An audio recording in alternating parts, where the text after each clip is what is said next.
If you're interested in getting your replays analyzed, please read my pinned comment below. Thank you and enjoy the video. Hey guys, and welcome back to the Rocket League gameplay quiz. In this video, we will look at 6 gameplay examples ranging from Diamond 3, Champ 1, Champ 3, GC1, GC2, and SSL. So yeah, let's jump straight in and take a look at the first question.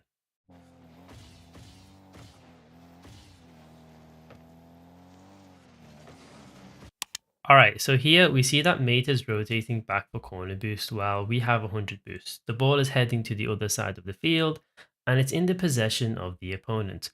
What do we do? Do we push aggressively to close down the space? Do we just back off until we know mate is ready? Pause the video, have a little think, and then you can unpause when you think you have the answer. Okay, so before I answer, let's take a look at what this player did. So it looked like they didn't really do much of anything. They completely vacated their role of first man and just went for corner boost, even though they had 100 boost to begin with.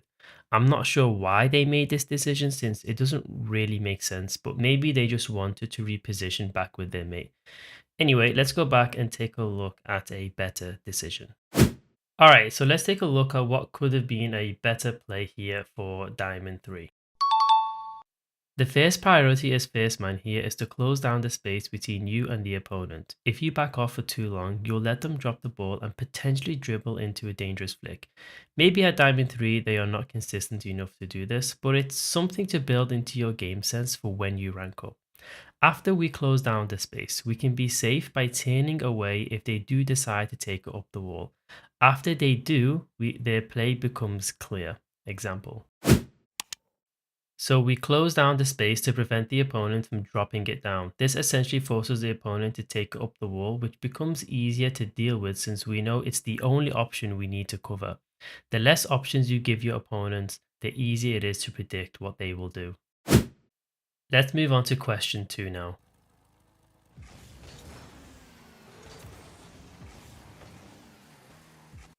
How would you approach this ball that's right at the corner of the ceiling and the wall?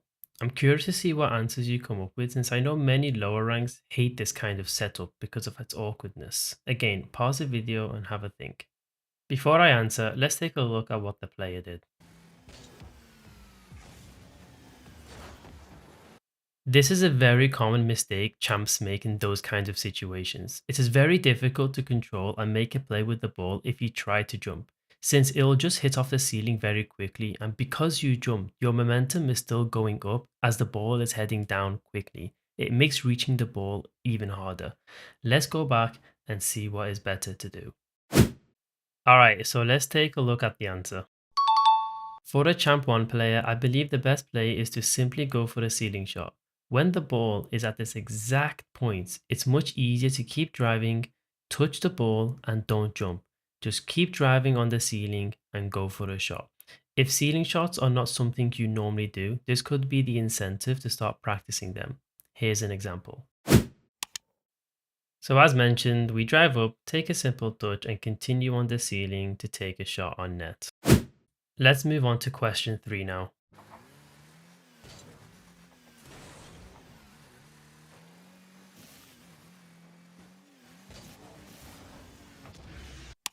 What went wrong? How do we stop this goal from happening? Rewind the clip and have a think. Similar to question 1, the first thing we need to do is close down the space towards the opponent. This is to make sure the opponent doesn't have time to do a dribble and a flick. And as we get close, once we notice the opponent is going up the wall, you have to turn back and pre-jump as quickly as you can. This not only covers the opponent, but it makes the positioning of your second man so much easier to figure out. Here's an example.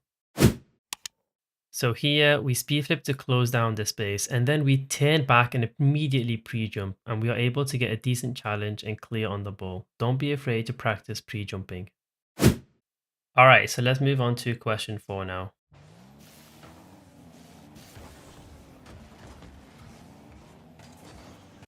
What would you do here? You have 20 boosts and the ball is over your head.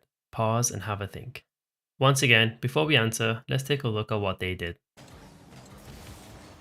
Okay, so here he decides to let the ball drop and take a 50, which I don't think is a bad decision at all. The only issue is that he's tanking the 50 with low boost and no momentum, which results in him losing the 50, which in turn puts pressure on his mate who is also on low boost.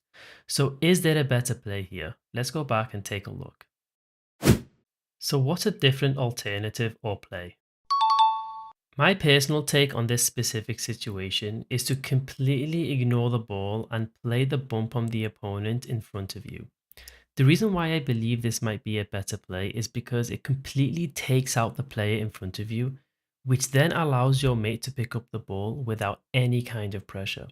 Here's an example of what I mean, but keep in mind that Jumpinreplay plugin doesn't register demos and bumps. So as you can see here, we ignore the ball and take out the opponent in front of us. Okay then, let's move on to question 5 now.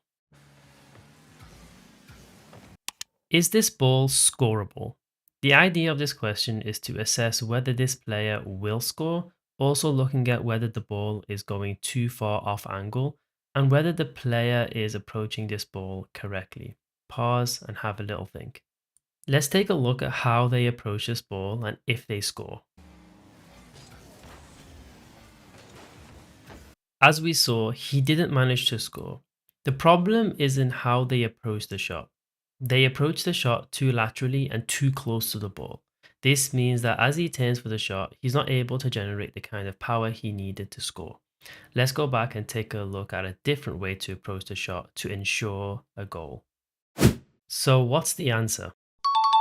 The way we approach this ball is by taking a wider swing. When we take a wider swing, not only does it open up the angle on the shot, but it also keeps your momentum, which results in a much stronger shot.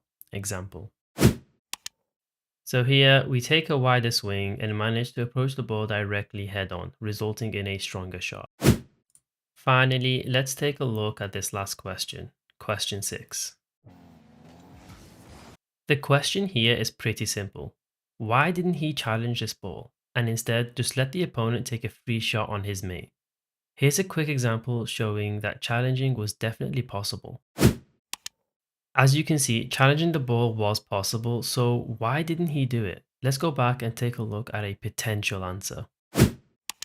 So why didn't he challenge? The answer is also quite simple if you have good car awareness in general. The reason why he didn't challenge is because in the corner of his screen, he saw his mate push up ever so slightly. Just this movement alone triggers this player not to challenge since he believes his mate might challenge. But of course, his mate decides to fake challenge instead. This player can't read his mate's intentions to fake challenge, but can only read the initial movements he makes, and that was enough for him not to challenge and risk a potential double commit. All right, guys, so that's going to wrap up the second Rocket League quiz. I managed to add a couple more questions compared to the first one, try to give a different array of questions too. If you guys did enjoy it, please give me a like and a subscribe. That would be greatly appreciated. And I will catch you guys on the next one. Thank you very much, as always.